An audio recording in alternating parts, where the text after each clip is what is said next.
It's more or less something that Bangor has never seen besides a folk festival. That's kind of who we're copying. They've worked with us, sharing their infrastructure, and we're going to try to match it to scale, except have it be more rock and roll rather than folk. Folks in Bangor will be able to tap their feet to the beat of the music at the first annual KahBang Music and Art Festival. So what can people expect to find at the festival? I don't want to tell them what they can or can't expect because it's going to be anything and everything. Like I said, they might walk in and a guy could be breathing fire next to them. The festival will feature 6 national and 1 international band, which is something festival director Chas Bruns says you don't usually find in Bangor. So it's kind of cool for people that are local, especially high school kids or people that don't get to go out to have this available to come down and check out.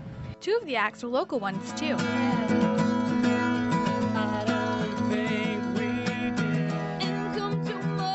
Tom Cash and Susan Gary are in the Bay State Band. They got together about 5 years ago, but have moved around.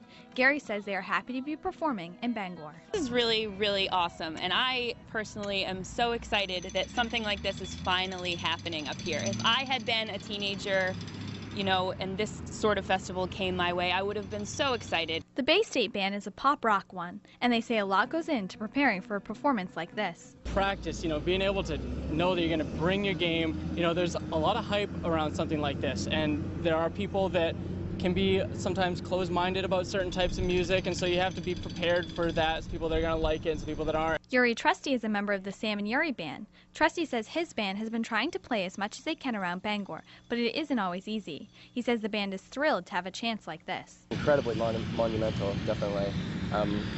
Up until recently, there hasn't been much of a scene for music around here. Both bands hope they will be back performing on the same stage next year, something Bruns says is quite likely. Trying to make it an annual event where eventually we take over the entire waterfront.